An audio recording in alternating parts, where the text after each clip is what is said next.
My name is Samuel Bates, otherwise known as BATESY. I'm a musician based in Bournemouth. I've been making music probably since I was about 13, 14. I've got an album out currently and just working on my next project really, and yeah, just experimenting, having fun with music, and yeah.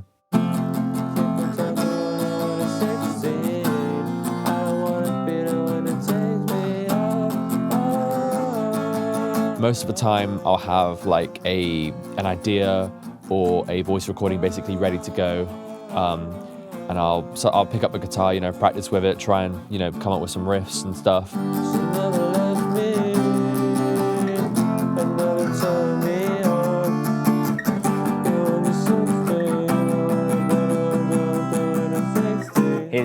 The emotions that he's able to express in his music is phenomenal. It's something that you can I very easily identify with. Sam's very talented.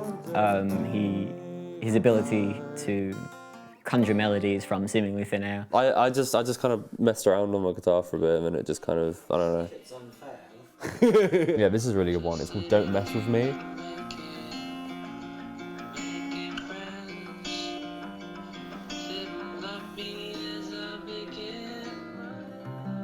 Don't mess with me, don't mess with me. When I have ideas, I don't have fully formed words or like phrases, so I kind of struggle to be like, sugar, like what do I put? Lyrics is something I normally leave till last, because almost when I'm creating the song, I already have this like preposition in my mind. I'm like, okay, this is what I want the song to be thematically about. You know, when I'm demoing the tracks, I'm just recording something onto like my phone. I kind of like just say a bunch of gibberish, but most of the time I'm like, my mind's basically trying to stay on track of that theme, and I'm just, you know, playing, and then certain phrases and words come up. I find that the sound of the music has more influence on how I come up with lyrics in the end than when I write lyrics first. And that's quite important to me, I think, when I'm making music. Yeah, I was counting sheep in my sleep. Call me a creep, because I'm deep. Damn. I might just become a rapper now. That way. I'm just become a... yeah, it's like other stuff like, what the fuck, sad a day before my birthday. Wow, it's quite depressing. I think sometimes that's the best way to make music is, you know, just kind of say what's on your mind. Because it's very like therapeutic to just kind of be like, this is what I'm feeling. Now I'm gonna kind of externalize it into this, you know, song that I'm making.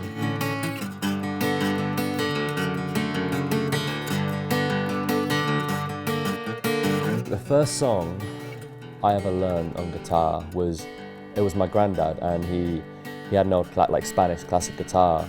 It's one of his favourite Buddy Holly songs, and I think Buddy Holly is probably one of his big inspirations for sure. My favourite song of my own? I think most of my favourite songs to play are songs that I haven't even released yet. Actually, I think one of the songs I'm going to be doing at the performance is probably one of my favourites to play. It's Coat of Ammunition.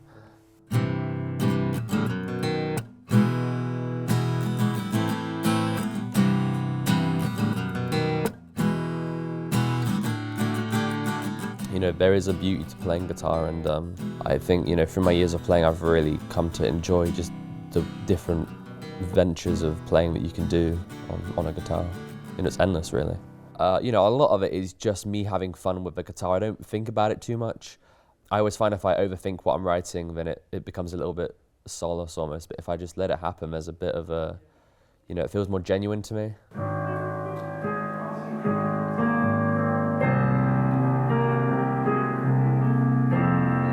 Like traditionally a piano player. Piano is just something that I've kind of tried to self-teach myself. So sometimes that's nice to just sit down and, you know, have a little heart-to-heart with a piano, and I find that quite nice. Going into the studio with Sam is always an interesting process, because he'll just sit down, hands at a piano, just be like, something like that, and it'll be like the most beautiful thing you've ever heard. Maybe something like that. Something like that sort of become a bit of a running joke, because Sam underestimates everything he does.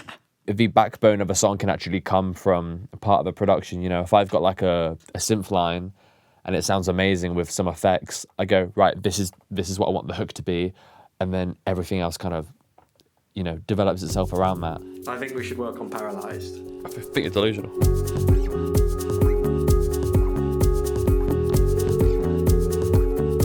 So I've got an intro, I've got like the first kind of a vocal refrain, and I've got this instrumental that I want to change around, and then I don't really know where I'm going after that.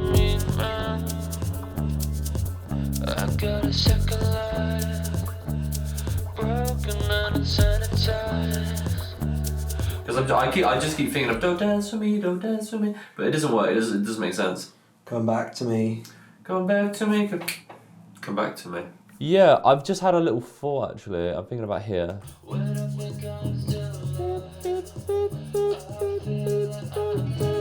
I don't know, maybe just like something like.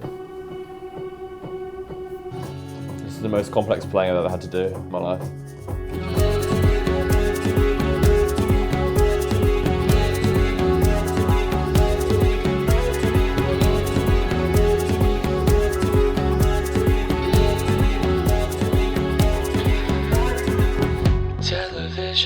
Television making your head out of nowhere, make you have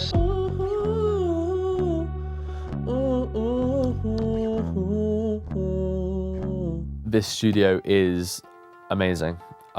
It has so many great features, obviously a full-on SSL desk. With our setup at home, it's really just a Mac computer and a MIDI keyboard, and I kind of had to make do with that. It's crashed. I think in a way there's a lot of, merit that comes from that kind of music, doing it from your bedroom. I feel like it just feels a lot more genuine, you're just writing music from your home in the comfort of, yourself. I really enjoy collaborations, even if it's not my strongest thing to do. I love just especially because most of the collaborations are just with my friends that do music anyways. So it's just nice to be like, hey, let's make a song together. Yo. What are we working on? I don't think I would be doing music if I hadn't landed on my feet in the way that I did. Having Sam next door was very useful, because when you have people around you to encourage you and to show you when you don't know how to do things and to help you, and it makes things you're a lot more motivated. I suppose I should address the big elephant in the room, which is this whiteboard. Obviously, I live in a house with musicians, so we all have our stuff on here. Murph, Aldo Nickel, Jamie Noble, and me, this is my part of the board. We only put stuff on here when we think they're album worthy, or if we're doing a project and we think that they're worthy of going on that project. Everyone that I collab with come from very different musical backgrounds. And so in a way, when we collaborate, it's like we're injecting our different styles into one another, and then it just becomes this nice amalgamation of what we have to bring. I think there's a general appreciation of each other, when you do music together. I think it just smoothed out some of the notes. You improvised it, right? Yeah. So, yeah. That sounds cool, I like it. I think one collaboration I've done in particular is my song with Jamie Noble, Something's Wrong with Kate. Something's Wrong with Kate is a song I wrote beforehand, but there was a way I wanted it to sound.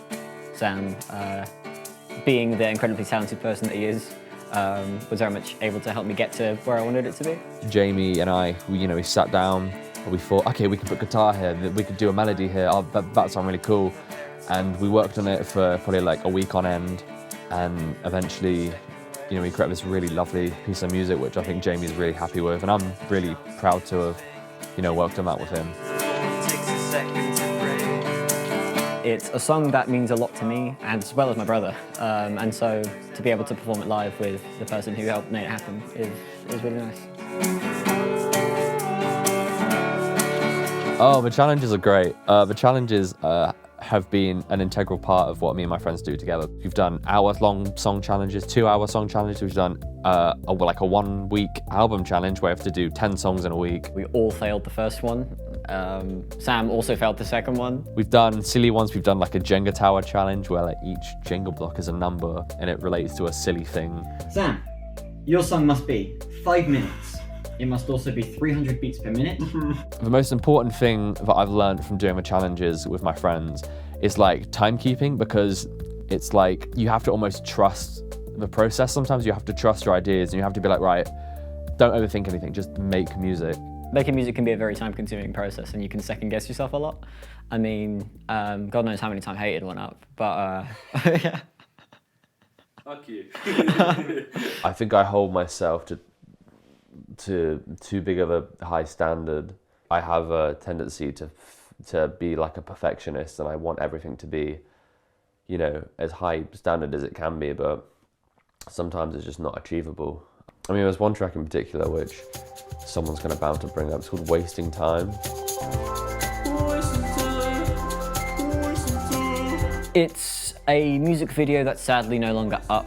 And we went out, filmed some stuff, and it was just a really nice you're out with your friends, and it's a song that you like. It's those sort of things that just make you happy to be making music with your friends. I don't rate it in any regard because I made it in like 2 hours and I don't care enough.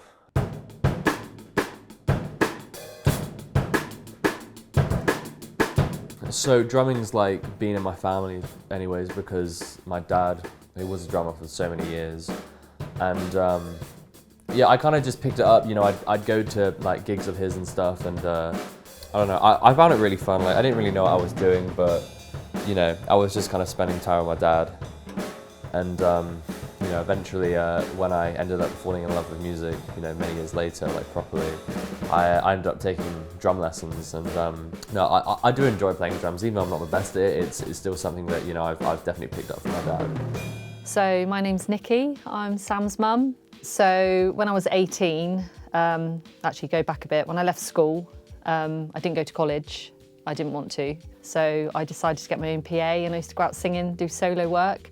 But yeah, loved it, loved singing, went quite a few places, joined a couple of bands, finally met Sam's dad and joined his band, and yeah, just always sang, loved it, I loved it. You know, I definitely attribute the fact that I'm into music down to them. Just going and seeing them live has definitely been a huge inspiration, because just like seeing your family do it, like, or performing something just, you know, sonically incredible is it's always been a joy. And even as a kid, I think I definitely like appreciated it a lot. There used to be like a bar. Oh, the exercise house? Yeah. Oh yeah. And you guys or Dad played there. Yeah. And I'm pretty sure. With Balance of Power? Yeah, and during a break, he just let me play on the drums. On the drums? Yeah, oh yeah. Do you want me to say about that? Yeah. His dad got him to go up on the drums. I can't remember how old, I don't think he was very old, about 8, wasn't he? Something like that. And yeah, everyone was just like a mate. It was so packed down there, and he just absolutely just stole the show. It was amazing, yeah. Your dad was part of a band called Blow, right? Yeah, so Blow was like the first, maybe not the first band he was in, but the first band he saw a fair amount of success with. I believe it was 1993, they released a record called No Problem, and unfortunately the singer walked out of a band just as they were going to basically sign a contract to release the album. But on the plus side, after all that happened, you know, my dad met my mum, and obviously they had me, which was cool. So, which is cool. I was always singing up until about, I was 7 months pregnant with him. So I do think that they definitely pick it up when you're carrying him, because obviously they hear you singing. I was going out performing and things. We bought him a drum kit when he was 1, and he sit on that and hit that. And yeah, he just really had good rhythm, and he's amazing what he comes up with. He's like his dad, he can write, he's just amazing, yeah. I did really enjoy listening to the Blow album, No Problem. Sitting around listening to that album for the first time will always be sort of something that I look back on with fondness, because it's something that means a lot to Sam, and I'm just glad that he chose to share it with us, you know? It's only 4 days until the gig. How are you feeling about that? Feeling okay. I definitely should probably do some more rehearsing. I've just been so busy this week, but I think it'll be okay. And it's a charity fundraiser. Yeah, so MNDA is the charity. It basically raises money to help and support people who are suffering with motor neuron disease. And I chose that one specifically because that's what my dad had, and he unfortunately passed away back in 2011. But and obviously it was a horrible time, it's a horrible thing to go through. So we're just trying to raise some money and you know, hopefully make a difference. Hi, I just wanted to say thank you so much for coming. It means a lot to me. Yeah, this is another original song. I actually made this when I was doing a song challenge with me and my housemates, and I hope you guys enjoy. This is another one that no one's really ever heard before.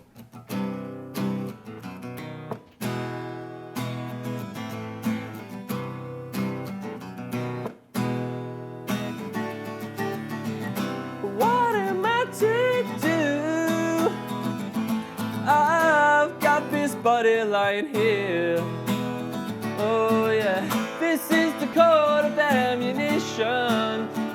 We like to shoot you down and dead.